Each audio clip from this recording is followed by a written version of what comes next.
Hi guys, welcome back to my channel. இன்றைக்கி நீங்கள் இந்த வீடியோவில் சுட சுட ஜூஸியான ஜிலேபி தான் பார்க்க போகிறீங்க. நல்லா மொறு மொறுன்னு பாருங்கள், கிறிஸ்பியாக நல்லா டேஸ்டியாக இருக்கும். இது நீங்கள் வீட்டிலே சுலபமாக செய்யலாம். இது எப்படி செய்கிறதுன்னு பார்க்கலாம் வாங்க, வீடியோக்குள்ளே போகலாம். முதல்ல ஒரு அகலமான பவுல் எடுத்துக்கலாம். இதில் ஒரு கப் அளவு மைதா மாவு சேர்த்துக்கலாம்.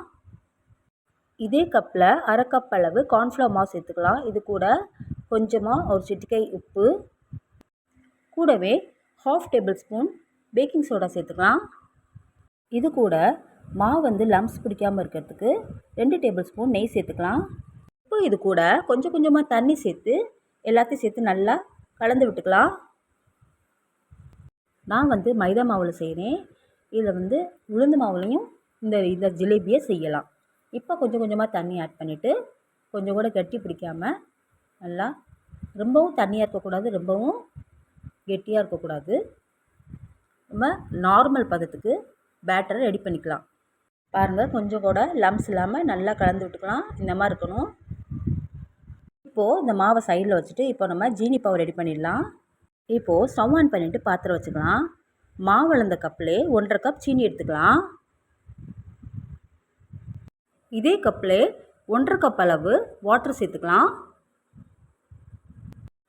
இப்போ அடுப்பை கொஞ்சம் லோ ஃப்ளேமில் வச்சுக்கலாம்.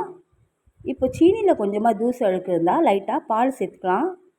பால் சேர்த்தா இது கொதிக்க கொதிக்க அழுக்கு தனியாக திரண்டு வந்துடும். பாருங்கள், அழுக்கெலாம் திரண்டு வந்துட்டுருக்கு. இப்போ இதை எடுத்துடலாம். இப்போ பாருங்கள், எல்லாத்தையும் எடுத்து சுத்தப்படுத்தியாச்சு.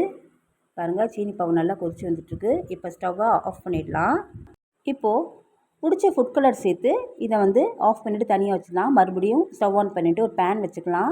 ஜிலேபி பொரிக்கிறதுக்கு தேவையான அளவு ஆயில் சேர்த்துக்கலாம். நான் நெய் சேர்த்துருக்கேன். அடுப்பை கொஞ்சம் லோ ஃப்ளேமில் வச்சுக்கலாம்.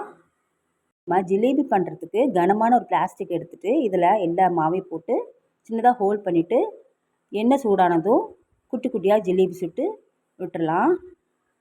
எவ்வளோ ஸ்பேஸ் இருக்கோ அவ்வளோ ஸ்பேஸ்லேயும் நம்ம குட்டி குட்டியாக சுட்டு எடுத்துக்கலாம். இப்போது நம்ம கலர் சேர்க்கணும்னா மாவுலேயே சேர்த்துக்கலாம், இல்லாட்டினா ஜீராலே சேர்த்துக்கலாம். பாருங்கள், நல்லா புரிஞ்சு வந்துட்டுருக்கு. நல்லா ஒரு 5 நிமிஷம் 10 நிமிஷம் வெந்தக்கப்புறம் திருப்பி போட்டுக்கலாம். பாருங்கள், நல்லா வெந்துருச்சு. இப்போ நம்ம இதை எடுத்துகிட்டு ஒன்றுன்னா ஜீரா பாவில் சேர்த்துக்கலாம்.